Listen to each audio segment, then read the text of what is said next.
north to Harrogate, popular destination, known by many, home to the renowned Harrogate water, but a place full of many surprises. And I'm sure we'll get some of that from Kathryn Daly. Kathryn. Thank you, John, and good afternoon, everyone. I'm Kathryn Daly, and my role at the council here is Head of Place Shaping and Economic Growth, covering planning, economic development and asset management. And I'm really pleased to join the session today and share some experiences from a Harrogate perspective. And I really want to do this by talking about two key dates. And the first one of those dates is only 5 months ago, feels like a lifetime ago, Monday the 2nd of March, and this was the date that we launched the Harrogate Story, our new place brand for Harrogate, and it was the culmination of many months of hard work facilitated by the council, but developed with the views and input of hundreds of key businesses, stakeholders and residents across the district. And we were very lucky to have a strong starting point for our story, because Harrogate is somewhere that seems to have resonance. Most people have heard of it, many have visited for a conference or for leisure. And if I asked you all now to shout out one thing about Harrogate, you'd probably say Betty's Tea Rooms or Spa Town. You might mention our Harrogate Convention Centre, which is currently a Nightingale hospital. You might say it's a nice place to visit or that it's posh. So there's already a positive perception quite far and wide really that Harrogate is a nice place, it's lovely, it's beautiful, and it is. And even at Harrogate Town football games, the worst insult that we tend to hear from visiting fans is them singing, "You're just a town full of tea shops." Well, we do have tea shops and we are quite posh, but that doesn't mean that we don't have our own economic challenges, not least housing affordability, high levels of commuting both out and into the district every day, low workplace earnings and a historic shortage of employment land. So we've been working really hard over the last few years to develop an ambitious local plan, which was recently adopted, and also to develop a targeted economic growth strategy to proactively address these issues and to shape our district and deliver sustainable economic growth for the future. And we recognised that a big part of this needed to be about communicating the fact that there is so much more to Harrogate than just being a nice place to visit, hence our place branding work.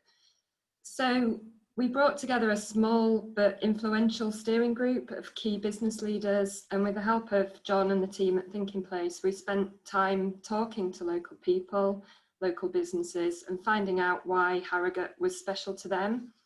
And of course, Harrogate Town is the key economic driver here, but Harrogate actually covers 500 square miles of beautiful and diverse countryside, and towns including Knaresborough with its lovely riverside and castle, the stunning cathedral city of Ripon, 3 smaller market towns, all vibrant, Massam, Boroughbridge and Pateley.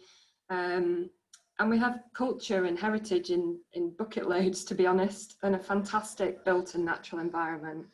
We've got over 2,000 listed buildings, 53 conservation areas. We have the Nidderdale area of outstanding natural beauty, a World Heritage Site at Fountains Abbey up near Ripon, the Yorkshire Dales, the 200-acre Harrogate Stray that belongs to the Queen. Our asset list just goes on and on really, but Harrogate is also a fantastic independent commercial spirit, and we're home to 13,000 businesses. And these range from large global players to small independents. We have some fantastic food producers and artisans which sit comfortably alongside international brands like Harrogate Spring Water and Yorkshire Tea. We have some of the best schools in the country, and Leeds and York are right on our doorstep, and they offer a graduate workforce and larger urban centres for people who want them. And we really see those places as a key part of our place offer, not a competition to Harrogate. So on the 2nd of March, we were feeling quite happy. We had a brilliant story to tell. We had a really good launch event, but you won't be surprised to hear that the next date I want to talk about just 3 weeks later, Monday the 23rd of March, the date we'll probably never forget, any of us, full national lockdown, and obviously a game changer for all of us. But despite the challenges that brought, I think we quickly realised that the place work we'd been doing had actually put us in really good stead to deal with the challenges ahead. And our newly formed Place Leadership Board has proved critical to helping us navigate the early weeks of lockdown.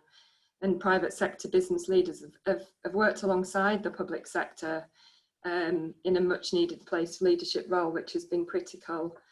And it wasn't the role we'd envisaged for that group, but the membership quickly flexed and it grew to match what was needed in that initial response phase. And we saw an amazing mobilisation of businesses stepping up and diversifying to support the local community. And if anything, I think lockdown brought an acceleration of people valuing place and appreciating local and wanting to work together, which is great. And we're really lucky that we have an incredible chair of our place board and some brilliant, motivated and passionate business leaders. And with their help, we've managed to continue the rollout of the place brand, not in the face-to-face way that we'd originally hoped, but by embracing technology and doing things virtually. And we've used the board to help shape our economic recovery plan as well, which prioritises our response for the district and rightly includes a very strong focus on place. And we're confident that our place story still holds strong in a recovery context. So we're using the place brand to encourage people to think Harrogate in its broadest sense, the district, not just the town. And in the short term, that's about encouraging our residents to think local, visit local, spend local. And we're using the visual language from our place brand to support a widespread PR campaign around shop local, shop safe, by way of example. But as things open up more over time, we'll also be using the Think Harrogate approach to broaden out our place brand for a wider external communication message to promote Harrogate as a location of choice, so to attract new investment, businesses, conferences, workers and visitors. And we want to use our new brand to build on our reputation and seek to recover in a sustainable way while staying true to what's made Harrogate special. And we offer things like fresh air and open space, health and well-being, a fantastic quality of life and work-life balance.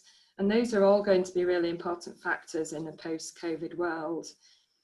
And I suppose just to conclude, the work to develop the Harrogate story has definitely made us more confident in our offer as a place, and it's given us clarity about who we are and what we want. It's made us focus on our assets, our wider assets, and show us the importance of communicating those both clearly and consistently. But most importantly, it's helped us build really strong local relationships with businesses and other organisations, and it's given us a strong framework to work collaboratively across our place moving forward. And I think this feels even more important now than it ever did. So thank you for listening.